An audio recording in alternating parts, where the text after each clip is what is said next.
Page 67 continued, Chapter 2. Feudal polity in Three Kingdoms, circa AD 750 to 1000, para. The process of the transfer of fiscal and administrative rights to the recipients of land grants, which began on a large scale under the Guptas and Harsha, was continued by their successors. The Gupta kings directly made very few grants, most grants being endowments made by their feudatories or subordinate chiefs in central India. But under the Palas, grants were generally made by the kings themselves. The earliest example is that of Dharmapala, who granted 4 villages in North Bengal to the temple of Nyuna Narayana, founded by his vassal Narayana Varman at Subhasthali. Footnote 1. The real beneficiaries of the grant were the Lata Brahmanas, priests, and other attendants who waited upon the deity and are also mentioned as grantees too. The villages were made over as a perpetual grant together with lowland, Tal Pataka, and occasional markets, Hattika, with all their localities, with the fines for the 10 offences and with exemption from royal molestation. 3. Dharmapala again made over a village, presumably in the Nalanda area, to some local Buddhist religious leader, free from taxes and the entry of royal agents, together with the right to punish thieves. 4. The last 12 lines of the grant are not legible, but it is a reasonable guess that the inhabitants were instructed to carry out the orders of the grantee and pay him all proper dues. 5. A village named Mesika, Mesika 6, in the district of Munger, Monghyr 7, was granted on similar terms by Devapala to a Brahmana. Here the cultivators, kshetrakaras, are not the inhabitants, prativasins, as in the earliest grant, were expressly ordered to obey the grantee. 8. The same king granted 5 villages on similar terms to the Nalanda monastery at the instance of Balaputra Deva of Sumatra. 9. Again, in about 993, page 68, 3 villages in North Bengal, bracket, Pundrabhukti, bracket close, together with a certain measure of land formerly enjoyed by the Kaivartas, were given by Mahipala for Buddhist worship on similar terms. 10. 4 years later, the same king granted a village in the same division to a Brahmana for the same purpose, with the usual fiscal and administrative rights. 11. There may have been more religious grants under the Palas, but the available ones show that in Bengal and Bihar, Brahmanas, Buddhist monasteries, and Shaiva temples emerged as landed intermediaries, enjoying not only economic privileges at the cost of the king and cultivators, but also administrative at the expense of the king. Para. It is remarkable that the Pala writs, WRITS, granted the religious beneficiaries the right to punish thieves, a right which was usually retained in the land charters of central India in Gupta times.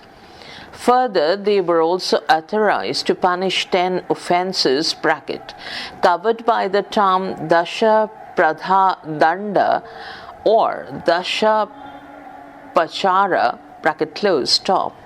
These 10 offences are enumerated as colon, the appropriation of things that are not given, killing in a manner that is not in accordance with precept, the pursuit of wives of other men, harshness of language, untruthfulness, slandering in all directions, incoherent conversation, coveting the property of others, thinking of things that are wrong, and tenacity of that which is not true. 12. This list practically covers all offences against family, property, and person. No cognizance may have been taken of the last 4 offences, but certainly other offences, when committed within the village under the nose of the grantee, would not go unpunished. It is held that Dashaparadha Dando imply the right to the proceeds from the 10 offences, 13. But the term danda should be taken in the sense of punishment and not in the sense of fine. The beneficiaries therefore were given the right to punish the people guilty of these offences, which may have taken the form of fine or physical punishment. Thus, the practice of granting the right of the administration of criminal law and justice began from the middle of the 8th century and became a common feature in the Pala kingdom.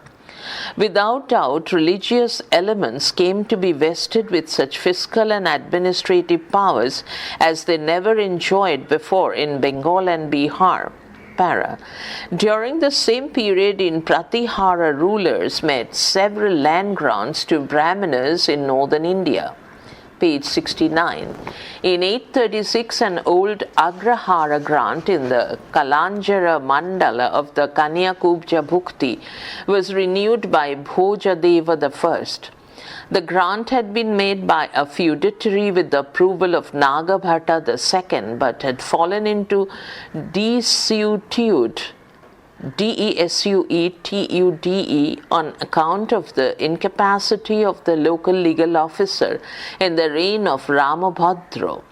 So the village in question was re-granted by Bhoja to the old Brahmana family, who were to enjoy it with all the income, excepting the gifts already made to gods and Brahmanas. 14.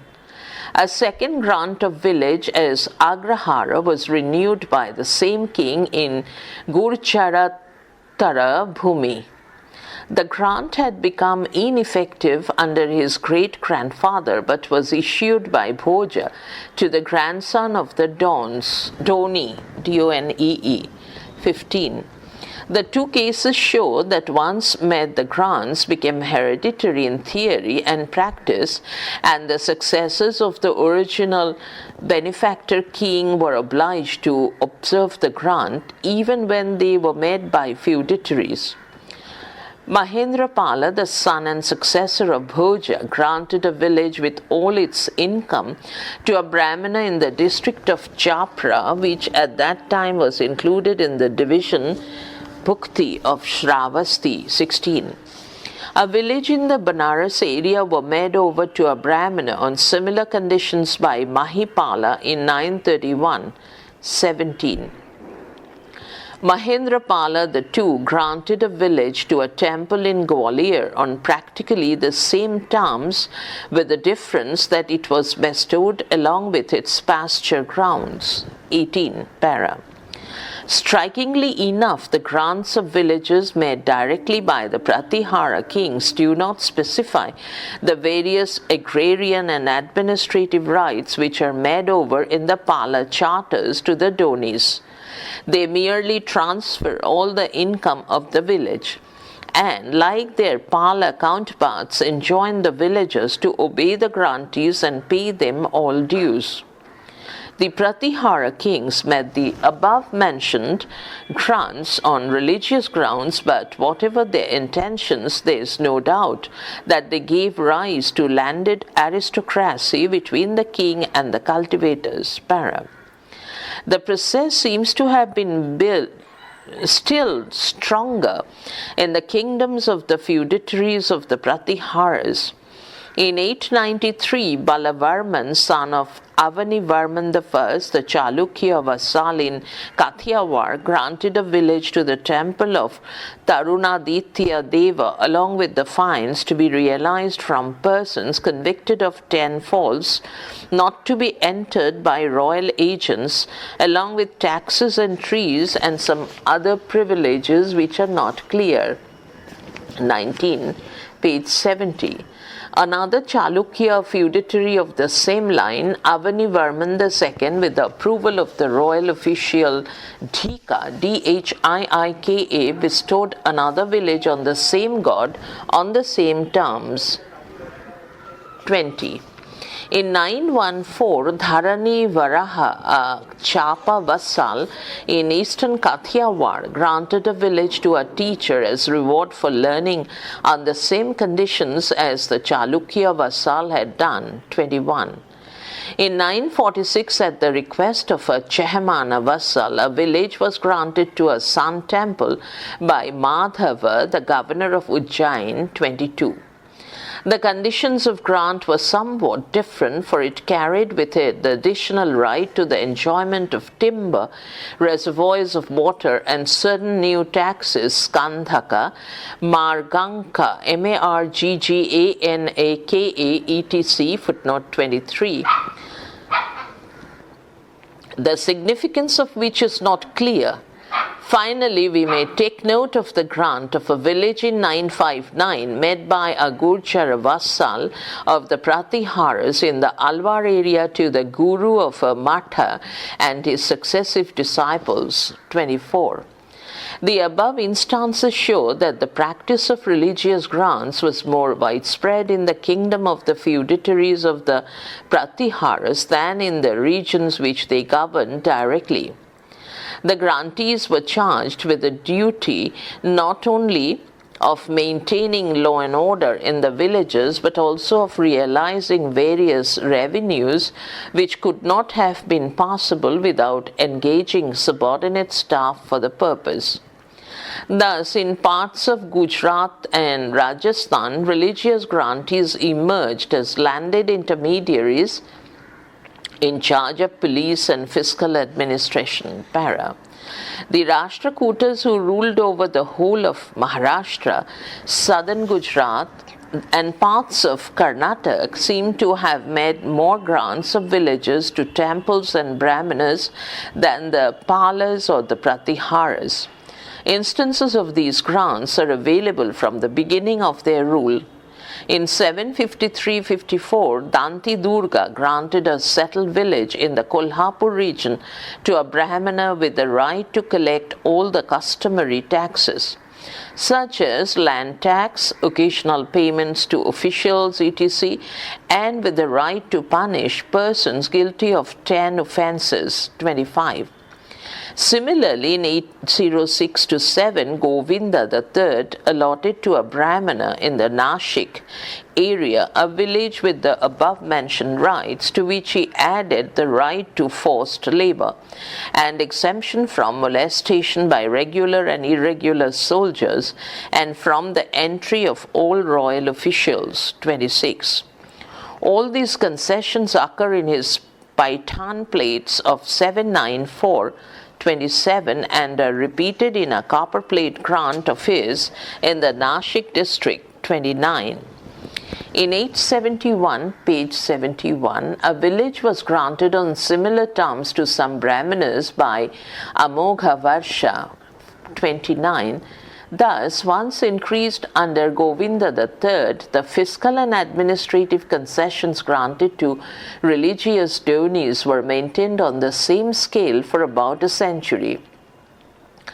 A grant of a village made in 933-34 by Govinda V, however, omits the right to forced labor and exemption from the entry of royal officials. 30. In 972-73, a village was given in gift on these terms by Amogha Varsha III in the Khandesh area. 31, but not rendered free from the entry of regular and irregular soldiers. This shows that in spite of variations in terms, the process of the grant of villages to priests continued for more than 200 years under the Rashtrakutas. All their copper plates have not been discovered, yet those found so far are not few. We learn that on his coronation in 915, Indra III granted afresh 400 villages resumed by previous rulers. 32. The Kambe plates of Govinda IV state that on a similar occasion he gave 600 villages for religious and educational purposes, Agraharas to Brahmanas, and 800 villages to temples, Devakulas. 33. These two alone could give a total of 1400 villages allotted to religious donis. We have no reasons to doubt the authenticity of these figures, for land grants were so frequent and common. In fact, the total number of all such villages may have been far greater. Para. Religious grants were also made by the governors and feudatories of the Rashtrakutas. In 821, Karakkaraja, Karkkaraja Suvarna Varsha,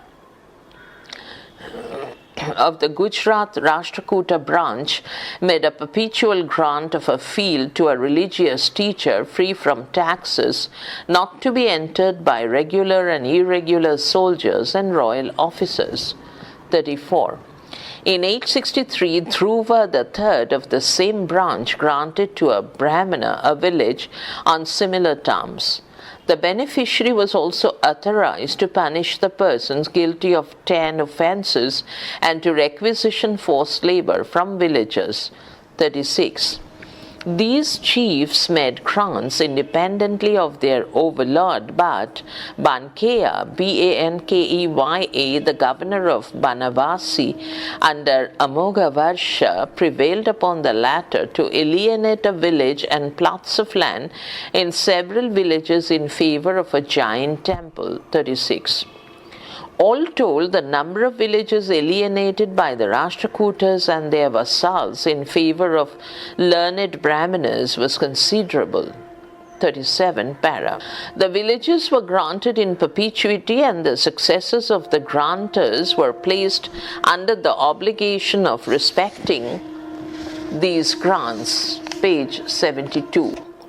Some grants survived even the overthrow of the family of the donor. Thus, Indra II re-granted a village named Trina, Trena, formerly bestowed upon the Donis ancestors by Dhruva I and II of the Gujarat branch. The descendants were anxious to secure a re-grant of village because the grantor's family no longer held power in southern Gujarat. 38. Again, as shown earlier, Indra III renewed the grant of as many as 400 villages resumed by previous kings. Para. Administrative rights were explicitly made over to the beneficiaries both by the Palas and the Rashtrakutas, although not by the Pratiharas. The Rashtrakutas, however, gave the religious donis more coercive and administrative powers than even the Palas did. Some Pala grants make gift villages free from the entry of royal officials, others from that of regular and irregular soldiers, and still others from both. They also empowered the donis to punish persons guilty of 10 offences. But many Rashtrakuta grants allow all these concessions together to the grantees. They do not, however, specifically mention the right to punish thieves, which is obviously covered by the right to punish 10 offences.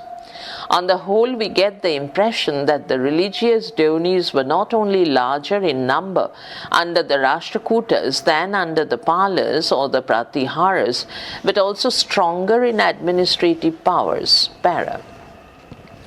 The grant of villages to priests may be compared to the practice of benefices given to the church in medieval Europe, with the difference that Brahmanas and temples were not an organized group in India. The secular counterpart of benefices was, however, weak in early medieval India. Examples of officials and vassals paid by land grants are very few. The first Pala grant, 802, refers to an official in North Bengal called Dasa Gramika, 39, who, according to Manu, was paid 1 kula, Kula, of land, 40. But the later Pala records do not mention this official. Probably his post was a survival of the past which was fast disappearing. In 993, Mahipala resumed the grant of 200 standard measure of land once allotted to the Kaivartas for maintenance in return for certain services which are not specified. 41. This seems to have been a secular grant. Very probably Rajas, Rajaputras, Ranakas, Rajanakas, Mahasamantas, Mahasamantadhipatis, etc. mentioned in the Pala land charters, page 73, were mostly vassals connected with land. Some were vanquished and reinstated in their territories. Others were probably granted land for their military service, which both classes had to furnish to their overlord. The Pratihara records also do not know of many secular grants. In 890, Bhoja I granted land in Gorakhpur to a Kalachuri chief called Gunambodhi or Gunasagara I, who had rendered valuable military service to his lord by snatching away the fortune of Gaura. 42. Under Mahendrapala II, Vidagdha, a high official who signed 2 land grants, 43, seems to have been in the enjoyment of a village, 44, possibly assigned to him by the Pratihara king. A case of secular fief can be inferred from the grant made by a Gurjara feudatory of the Pratiharas, who describes the area in his possession as Swabhag-Avapta Vangsapotaka Bhoga, 45. This suggests that as a scion of the ruling clan, 46, he was assigned by the Pratihara overlord the district of Vangshapotaka for his personal benefit. His grants makes it clear that the assignee was responsible for the administration of that area, which lay in the Gurjaratara Bhumi. 47 para. The Rashtrakuta grants nowhere directly alienate villages in favor of officials and vassals, but Altekar, who made a detailed study of their political system, holds that many state officers were paid by court rent-free unquote land, 48. We may better use the term revenue-free, for rent is something paid by the tenants to their landlords. Altekar adds that sometimes officers were remunerated by salaries paid partly in cash and partly in kind, 49. In any case, so far as revenue organization is concerned, villages in the Rashtrakuta Empire were grouped mainly in units of 10 and its multiples, 50, on the Dharmashastra pattern, according to which officers in charge of such units should be paid grants of land, 51. The arrangement seemed to have been followed by the Rashtrakuta kings, especially in payment to the district and village headmen. Thus, a Desa Grama Kula Kshetra, or a revenue-free field of the district headman, is twice mentioned in a spurious Ganga record, 52. Apparently, the village headman, who was known as the Grama Kuta in the Rashtrakuta dominions, was remunerated similarly. It is definite that in the southern Maratha country, the village headman enjoyed revenue-free land, page 74. A record of the Rattas, R-A-T-T-A-S, of Saundatti, S-A-U-N-D-A-T-T-I, informs us that the Gavunda, G-A-V-U-N-D-A, that is village headman of Kadol, K-A-D-O-L-E, gave 200 mattaras, MATTARAS, of cultivable land, which was his revenue-free service land, situated in the circle of revenue-free service plots of the headmen of the locality. 53. In such a case, the fiscal officer would have to render account to his master for the area under his jurisdiction, except the portion of land or revenue set aside for his payment. Para. The dominions of the Gujarat branch of the Rashtrakutas presented a curious mixture of the decimal pattern and the Rajput system consisting of units of 12 and 84 villages. We know of a unit of 12 villages given as a grant 54 and a unit of 84 villages forming a part of a group of 750 villages, which in its turn was strangely enough divided into units of 10 villages 55. A unit of 84 villages is also mentioned in another grant of the Gujarati BRARCH 56 branch, I think it is BRANCH, footnote 56. Units of 12 villages or their multiples also prevailed in other parts of the Rashtrakuta Empire outside Gujarat. The Sanjan, SANJAN plates of Amogha Varsha I mention a group of 24 villages 57, and under Govinda III, the Pratishana Bhukti contains several groups of 12 villages 58. A unit of 12 villages is also known under Amogha Varsha III 59. All these were obviously fiscal units, and on the basis of the analogy found under the Chehmanas, they were given as fiefs to vassals or officials who were responsible for their administration. Para. We have some evidence to show that under the Rashtrakutas, military service was paid by land grants. Sometimes the Pallava kings commemorated the victories of a general by renaming villages after him and granting them to Brahmanas. 60. But Rashtrakuta military officers were probably rewarded with villages for their bravery. Grama Bhokthris serving the Silaras, Silahras 61, appeared to have been military captains enjoying villages. According to Altekar, Gramapatis mentioned in the Rashtrakuta records were holders of Enam, reward or service, villages 62. Since the village headman was known as Gramakuta in Maharashtra and was different from the Gramapati 63, the latter may have been a military captain. If we rely on the account of the merchant Suleiman, it would appear that the contemporary kings did not pay their soldiers. He informs us that the troops of the kings of India are numerous, but they do not receive any pay. The king assembles them only in the case of a religious war.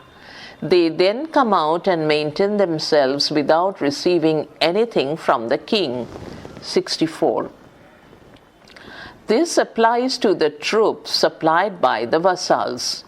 The merchant also remarks that like the Arabs, bracket, but unlike most other Indian kings, bracket closed, comma, the Rashtrakuta king gave regular pay to his soldiers, 65, but it is not clear whether they were paid in cash or by grants of land. Altekar suggests that the families of the soldiers were supported by villages tenanted to them, 66. At any rate, Suleiman's statement probably refers to the standing army maintained by the Rashtrakutas.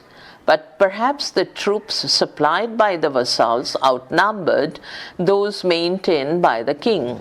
Para. Certain officials were paid by specified taxes. Taxes in kind imposed on foodstuff, vegetables, etc. formed part of the pay of local officers in the time of Rashtrakutas 67. Altekar holds that Bhogakara, a substitute for Uparikara, implied taxes normal or additional in kind or cash for the part payment of the salaries of the Mufasil state officers. 68. This reminds us of a later similar practice under the Chandelas and the Gaharvalas and indicates partial feudalization, for under the feudal system, the barons who carried on administration were not paid in cash or kind directly by the state but were assigned certain revenues for their remuneration. Para. Vassals were assigned wide territories by their Rashtrakuta overlord. New fiefs were created as a reward for military service. Most probably, Amogavarsha I granted the territory between the Narmada and the Tapi as a compensation for the loyal services of Karakka, Karkka, 69, and the extensive dominion which served as a bulwark against the Gurjara Pratiharas, 70, continued to be held by the Gujarat Rashtrakutas till circa AD 862. Footnote 71. In their turn, these chiefs allotted territories to their vassals. We learn from the inscription that a unit of 750 villages belonged to Karakka II, 72. Later, the same source states that in this unit Chandragupta served as the general Dandanayaka of the Mahasamanta Prachanda, 73. It is natural to infer that this group of villages was held by Prachanda as a fief from Karakka II, and perhaps the former's father Dhavalappa had received it as a reward for his bravery and loyalty. 74. Page 76. Incidentally, it also shows that after having received fiefs, the vassals made their own administrative arrangements. A further instance of a grant made by the Gujarat line is found in the reign of Govinda III, 813, when the Mahasamanta Budhavarsha, possibly of Chalukya extraction, was given feudal sway over a group of 12 villages, 75. Similarly, the Rattas of Saundatti in the southern Maratha region, feudatories first of the Rashtrakutas and then of the later Chalukyas, had possibly created their own sub-feudatories, for they are described as the lord of the Desakaras. Footnote 76. These powerful vassals practiced sub-infeudation without any reference to their overlord. But governors or lesser vassals either prevailed upon the sovereign to grant villages or did it with his permission.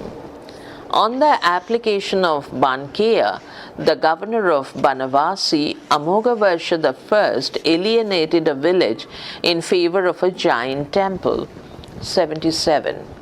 Similarly, a Chalukya vassal of Govinda III had to obtain his sanction for giving a village to a Jain sage. 78. Again, Shankaragana, feudatory of Dhruva, took the latter's order for granting a village. 79. But whatever might be the difference between the bigger and smaller vassals, sub-infeudation was practiced widely under the Rashtrakutas. Para. The Pratihara system differed from the Pala in that it provided for sub-infeudation. The period under review provides no clear case of sub-infeudation under the Palas. Narayana Varman, the Mahasamantadhipati of Dharmapala, was instrumental in securing a grant of 4 villages from his overlord to a temple he had built, 80. But he himself was not in a position to make such an endowment. The Brahmanas, Buddhist monasteries and temples which received villages from the Pala kings may have assigned a part of their revenues or land to sub-vassals for management, but we have no means to prove this.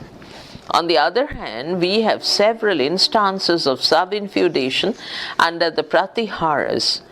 Under Vatsaraja, a Doni transferred a sixth part of the donated village by a deed of endowment to Bhatta Vishnu in Gujarathrabhumi 81, somewhere in Jodhpur area where the inscription has been discovered. This would imply that for religious purposes, religious beneficiaries could freely dispose of the villages under their possession. As regards feudatories, some made grants with the sanction of the king, while others did so on their own initiative. Page 77. The Chalukya feudatory Balavarma granted a village to the temple of Tarunaditya in Kathiawar in his own right, but another feudatory of the same line, Avanivarma II, 898, had to secure the approval of an official of the Pratihara king in order to grant a village to the same temple, 82. In both cases, the grantee was given the right of enjoying the benefice or getting it enjoyed, cultivating it or getting it cultivated, 83. This left scope for further sub-infeudation, leading to 4 stages of tenancies in the feudatory dominions. Another case of similar sub-infeudation took place in 959 under a Gurjara feudatory in the Alwar area. The vassal Mathana Deva, a kinsman of the ruling clan, disposed of part of his benefice freely by granting a village to the guru of the Matha and his successive disciples. 89. 80 footnote 84. The important clause with regard to the management of property was Kurvata Karayotova 85, which implied absolute rights and left clear room for sub-infeudation. Under this category also comes the grant of a village in eastern Kathiawar by a Chapa vassal in 914 to a teacher without permission of the overlord but with the right of sub-granting given to the Doni, 86. The feudatory had secured his territory through the favor of the feet of his Pratihara suzerain, 87. Of a different nature was the grant made by a high official, Madhava, the governor of Ujjain, at the instance of a Chahmana vassal, Indra Raja, to a temple built by the latter, 88. The land charter was jointly signed by Madhava and another royal official, Vidagdha, 89, which shows that even high Pratihara officers were not free to make grant without royal approval. This reminds us of the grant made by Dharmapala at the request of his great vassal Narayana Varma in North Bengal. The above examples would show that sub-infeudation was practiced not only in the dominions of their feudatories, but also in the area directly governed by the Pratiharas, but it was more frequent in the territory held by vassals. Para. The right of sub-infeudation and ejection conferred on religious donis was a more prominent feature of the Rashtrakuta polity. The beneficiaries were authorized to enjoy the village or to get it enjoyed, to cultivate the land or get it cultivated, 90. This important concession is specified only in a few Pratihara charters in Gujarat and Rajasthan, not found in the Pala charters, page 78. Under the Rashtrakutas, the practice seems to have been universal in Maharashtra, southern Gujarat and Karnataka. The privilege was fortified by the provision that royal officials were ordered not to cause any disturbance in the enjoyment of the village or getting it enjoyed by others, in its cultivation or getting it cultivated by others. 91. This left clear and ample scope for sub-infeudation by the donis. In such cases, tenants would be mostly secular and would be requisitioned by those temples and brahmanas who were given more village than they could manage by themselves. Records of sub-infeudation by religious donis are wanting because they could not be recorded on copper plates. But there is little doubt that the donis exercised this important privilege bestowed on them. Para. The Pala land charters mention more than 24 grades of officials who had to be notified of the land grant. 92. Perhaps they were connected with the fiscal system in some way or the other. The total number of the various categories of officials in the Pala kingdom cannot be calculated, but the term Ashesha Rajapurusha 93 used for them indicates a fairly large number. It seems that the greater part of the Pala kingdom in Bengal and Bihar was administered by regular officers who made central authority felt in the different parts of the kingdom. The position was radically different in the Pratihara kingdom. The only officials mentioned in the grants made by the Pratihara kings are Niyuktas, Niyuktas, stop 94. Since they had few officials, probably their government rested in the hands of vassals who were kept under effective control. On several occasions, their high feudatories and mahasamantas had to obtain royal permission to make land grants. Curiously enough, we notice more officials in the dominions of their feudatories than in the area directly administered by the Pratihara kings. But even here they numbered about half a dozen in contrast to more than 24 kinds of officials mentioned in the Pala land grants. This might suggest that the Pratihara feudatories relied for administration on their sub-feudatories. So neither the Pratihara kings nor their feudatories could develop any elaborate administrative machinery, and the greater part of the Pratihara empire was probably governed by vassals. Page 79. Para. The administrative machinery of the Rashtrakutas was a little more elaborate than that of the Pratiharas. A charter of 753 to 54 informs only 3 officers, Vishayapati, Rashtrapati, and Gramakuta, of the land grant. 95.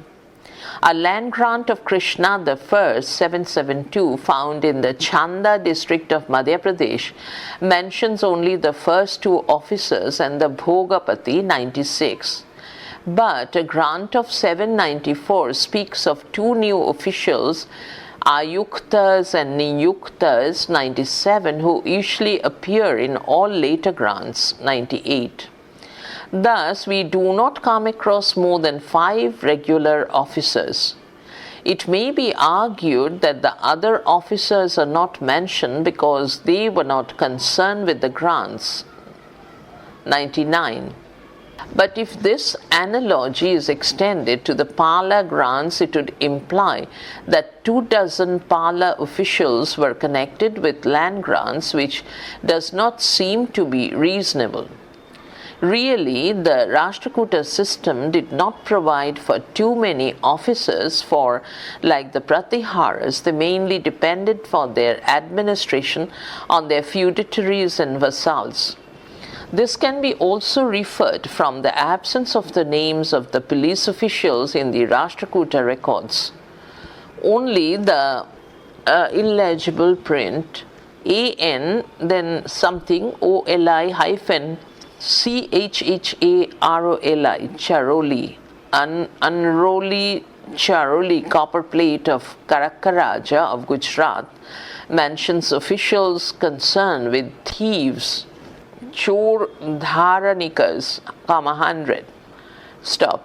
Again, the argument that they need no mention in land grants 101 does not seem to be